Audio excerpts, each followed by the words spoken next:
My daughter-in-law took my debit card out of the cashier's hand like she was wiping a child's nose.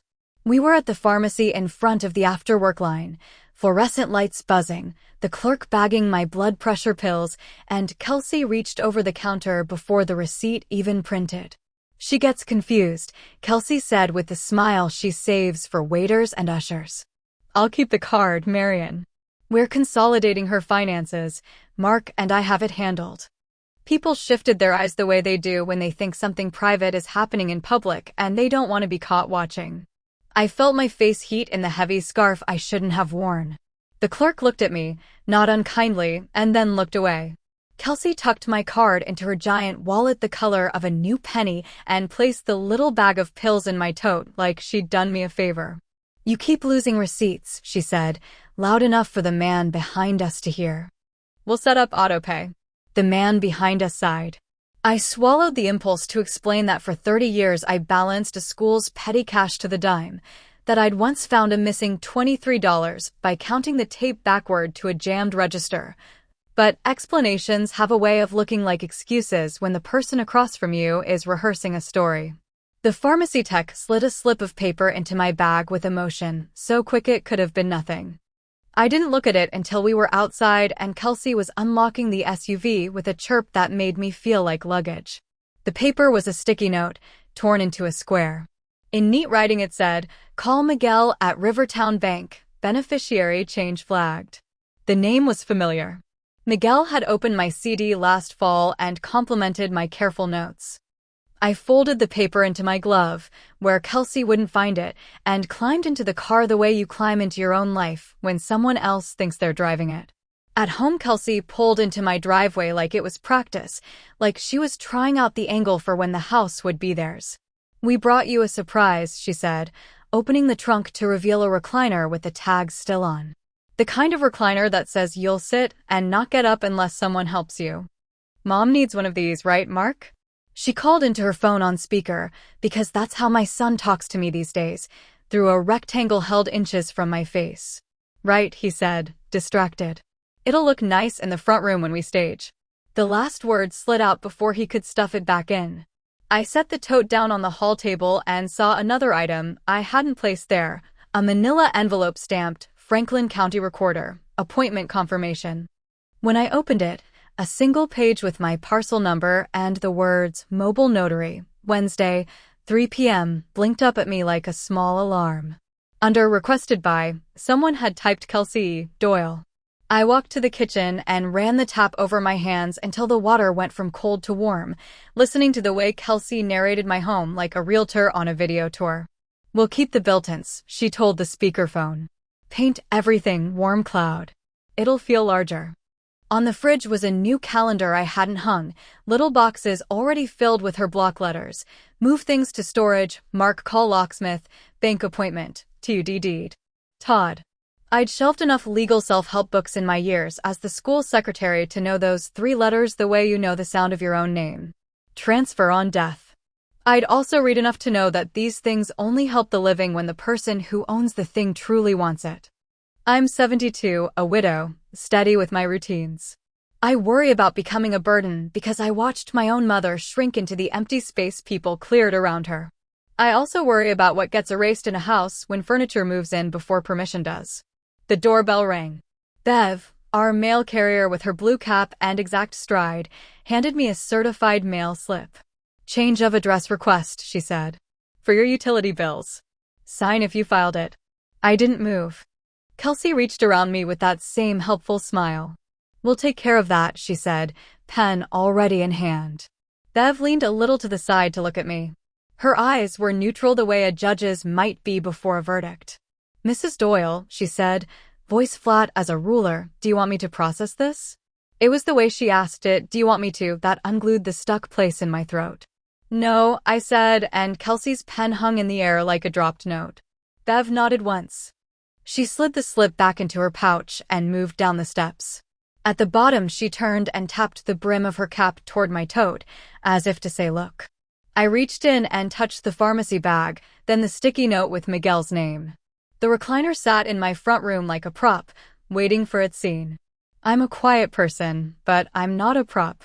I made tea. I read the appointment letter again. And I called Miguel. Mrs. Doyle, he said, lowering his voice the way bankers do when they know something untidy is nearby. I was hoping you'd call. Someone requested to add a payable on death beneficiary to your savings, your daughter-in-law's name. The request failed our security question, so we declined it, but I wanted you to know. We also saw a login from an unfamiliar device to your online banking on Saturday.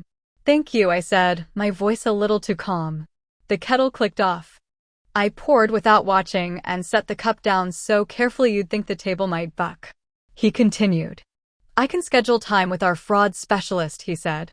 And I know a good elder law attorney. Her name is Janine Porter. She teaches our staff how to recognize pressure tactics. I wrote down Janine's number on the back of the appointment confirmation and folded them together. Miguel, I asked, can you meet me at the bank tomorrow? He paused. I can, he said. And I'll bring a notary. If you want to sign anything, it will be what you brought, not what somebody hands you. I hung up and walked into the front room. Kelsey was measuring a wall while on FaceTime with a woman named Tara who runs a staging company. We'll float the recliner, Kelsey said, not noticing me, but the rest needs to go. She waved at the china cabinet my mother saved for months to buy. Clutter, she said. Tara agreed. I thought of the girls I shepherded through middle school who were told to stop taking up space. I thought of the empty line on the county form. Then I reached behind the cabinet, where my late husband once tucked a spare key in a place only a person who dusted every shelf would think to check. The key was cool in my hand and steadied my breath. We'll sign Wednesday, Kelsey said. Mom's stress makes her impulsive. She smiled at me like a woman smiling at a nervous dog. I smiled back like a woman who collects documentation. By Tuesday morning, the group chat had grown arms. My son, my daughter-in-law, her mother, 2 cousins I met twice, and me, the audience. It had a name, Team Marian's Next Chapter.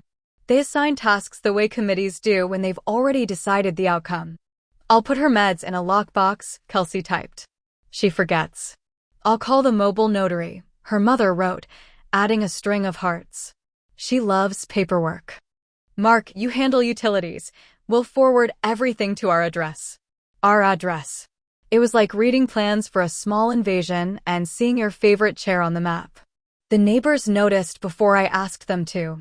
At the grocery, Mr. Kern from the Homeowners Association wagged his reusable bag at me. Big change coming? He asked, not unkindly. Saw the recliner arrive. His voice carried. A woman nearby pretended to compare tomatoes. Moving in with the kids, Marian? She said. Good. This neighborhood scares me at night now. I thought about my morning walks and the way they are out my thoughts. I thought about how often safety means control for the person saying the word. The rule of the world I learned from Janine on the phone that afternoon is that nothing is as simple as the person pushing you says it is. Ohio recognizes transfer on death deeds, she said, but not if they're signed under pressure. Durable power of attorney gives someone enormous authority. No one should take that on for you if they call you forgetful in public. You can record your conversations. We're a one-party consent state. You can also file a fraud alert with the bureaus today. Her voice was brisk, like a good nurse. Do you want me to file a notice at the county so any deed with your parcel number requires you present to acknowledge? Yes, I said, and the relief that ran through me felt as practical as flipping a deadbolt. The letter arrived from the bank an hour later, as if the mail and my fear had coordinated a performance. Confirming changes to payable on death beneficiaries, language I hadn't recognized, for accounts I had opened with my own hands. Inside, a line that made the skin across my ribs go tight, requested by user login mdoyleoc, device, iPhone, IP address, followed by numbers I didn't recognize. If they were imitating me, they were sloppy. If they were sloppy, they were confident. That was useful.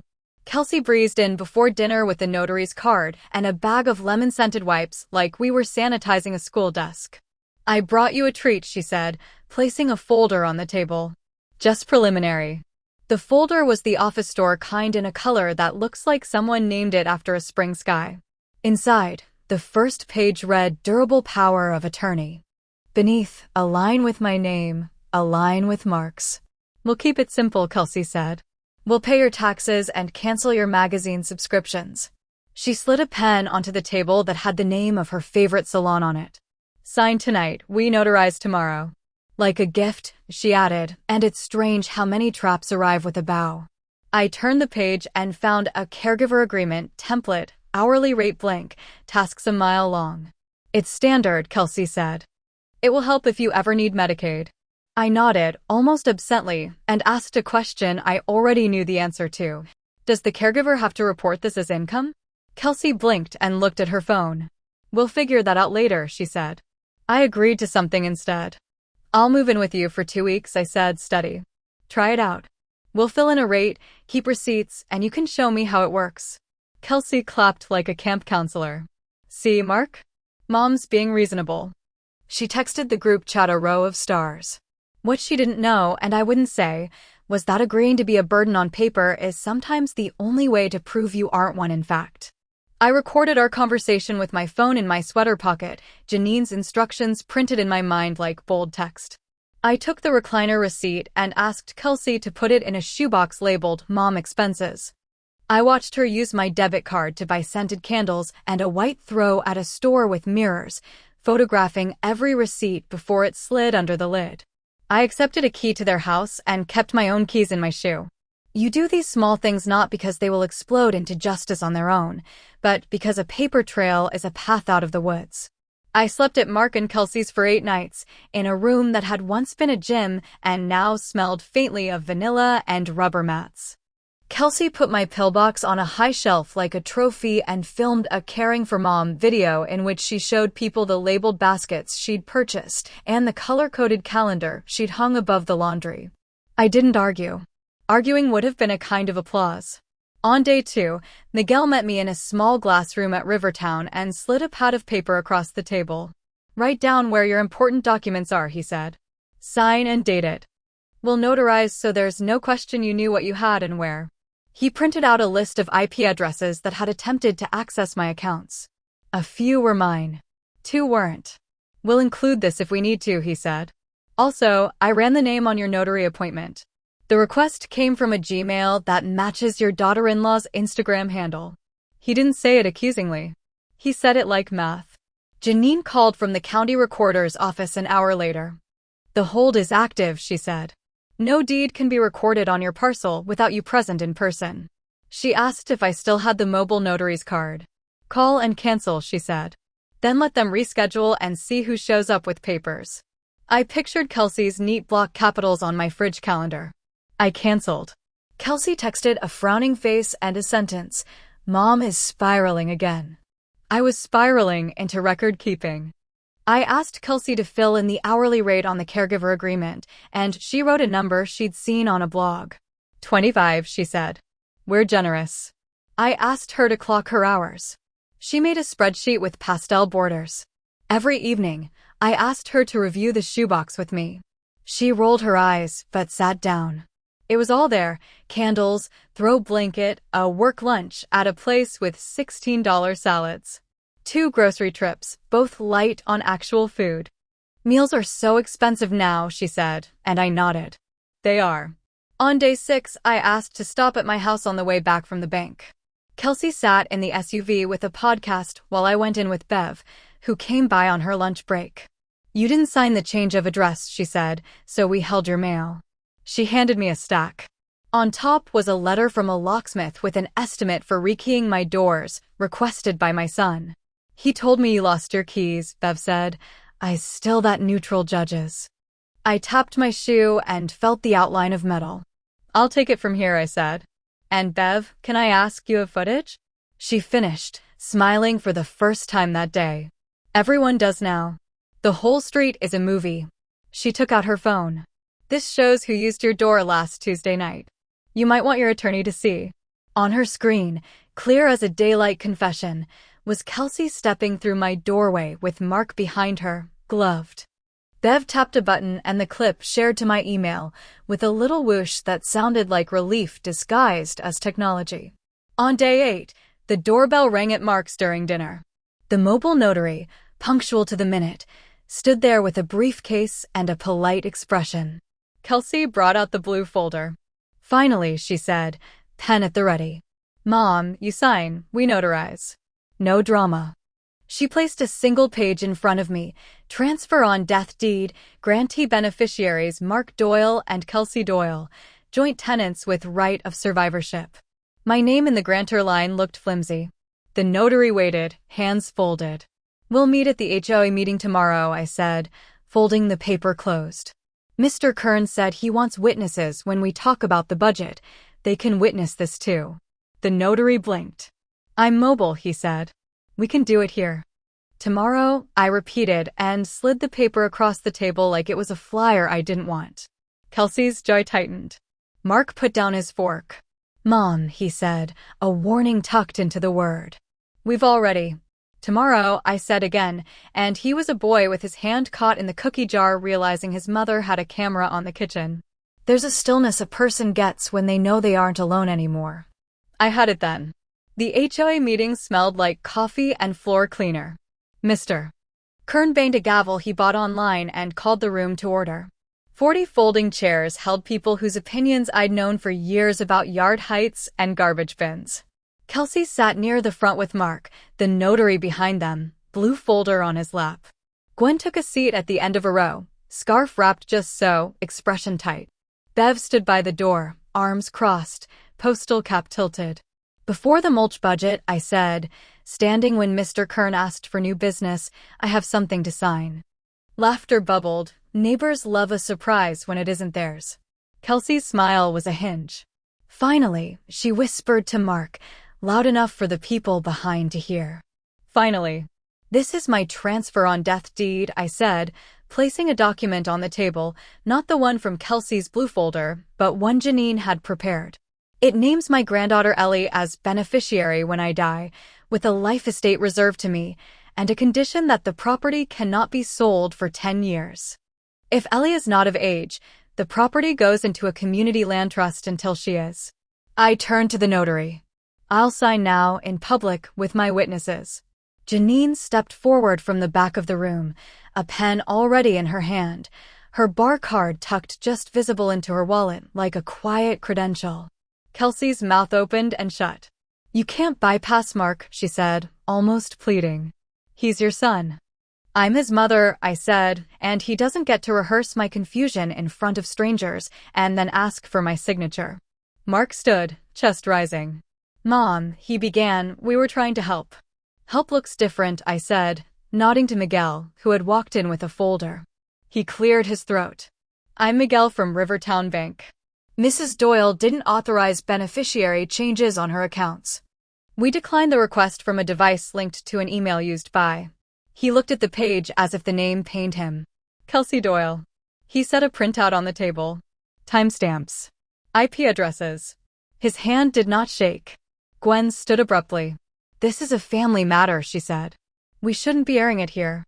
She glanced at Kelsey, at the scarf, nodded just so. I only helped with forms because I care about our elders being safe. You also scheduled a mobile notary for my house without me, I said, lifting a second page from Janine's folder and handing it to Mr. Kern. The county records show your number on the request. Gwen's face did that thing people's faces do when a plan meets a wall. I was trying to be efficient, she said. And the donation check? Bev asked from the doorway, her voice projecting with the muscle of a woman used to filling rooms. The one you altered last month? The room stilled. Gwen's eyes flashed. Bev, that's not relevant. It is, Bev said, when someone builds trust to move other things across a counter. Janine tapped the shoebox I'd placed on the table. Caregiver agreement signed last week, she said. Income to be reported. Receipts here suggest purchases that don't match caregiver tasks. The IRS likes clarity. Kelsey grabbed the box. Janine laid a flat hand on the lid. Don't, she said. We've scanned everything. I looked at Mark. He looked smaller all at once in a way that squeezed something inside me I didn't want to look at directly. Son, I said, I would have given you money if you asked for help with the kitchen remodel, but you asked for my house with your wife's hand on my debit card at the pharmacy. He winced. It was the first real movement I'd seen in his face all afternoon that wasn't a pose. We're done here, Kelsey hissed, grabbing her purse. Before she could leave, Bev raised a small blue USB drive like a teacher holds up a hall pass. Doorbell footage, she said. Tuesday last week. Midnight visit to Marian's front door. It shows the key in your hand, Kelsey. Kelsey sat back down without meaning to. The notary cleared his throat and adjusted his tie like a man wishing to be somewhere else. Please sign, Mrs. Doyle, Mr. Kern said, trying to move us back toward procedure, perhaps the only safe harbor he knew. I signed. Janine and Bev witnessed. The notary stamped with a thud that sounded like a checkpoint closing on a map. Miguel handed me a fresh debit card and a protective sleeve. New number, he said. New PIN. He glanced at Mark. No shared access unless Mrs. Doyle requests it in person, in writing. I turned to Kelsey. Keys, please, I said, voice almost cheerful. Mine and the copy Mark had made. She reached into her purse and produced 2 keys like a magician forced to reverse her trick. When she dropped them into my palm, they felt heavier than they should, like a burden finding its way back to the person who'd been carrying it all along. Silence expanded, then broke with the small sound of my granddaughter Ellie, who had slipped in behind her father. Grandma, she said, sticky from the bake sale, can I still come over Saturday to make pancakes? Kelsey reached for Ellie. Ellie stepped toward me instead. The room noticed. The morning after the meeting, Kelsey posted a long message about betrayal that read like a recipe where all the measurements were guesswork. It sank without many likes.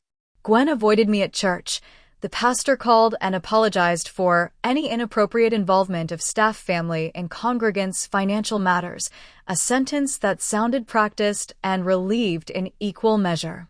Janine filed a report with Adult Protective Services, not to punish first, but to record a pattern. Miguel sent a letter confirming the attempted beneficiary change had been blocked. The county recorded my new deed that same afternoon, and the clerk, a woman with a sticker of a dog on her water bottle, handed me the stamped copy like a certificate of endurance. At my kitchen table, Mark sat with his hands around a mug of coffee he didn't drink. She told me you wanted us to handle things, he said, eyes on the steam. That you cried when bills came. That you couldn't sleep. It took a second for me to remember I had cried the night I looked at the appointment letter and thought I'd be pushed out of my own life. I cried, I said. But not because I didn't know what to do. I cried because you talked about me like I was already gone. He rubbed his forehead, 15 again for a flash, remorse and pride on a teeter-totter. I'm sorry, he said. The words didn't fix anything, but they gave us a place to stand. You'll have to talk to the IRS, I said, nodding toward the shoebox scans. And you'll need to return the charges to my card. He nodded. He knew. Kelsey did not call me again. Bev brought me a small plant in a blue pot. For your windowsill, she said. Something alive to look at while you drink your tea. Miguel stopped by on his lunch hour with a packet labeled account monitoring, and we set up alerts that would ping my phone and his desk if anything shifted. Janine connected me with a nonprofit that visits twice a week to help with groceries and chores without filming any of it. Ellie came over Saturday and spilled batter on the stove and said, oops, in a way that made the kitchen feel like it had been waiting for that exact sound.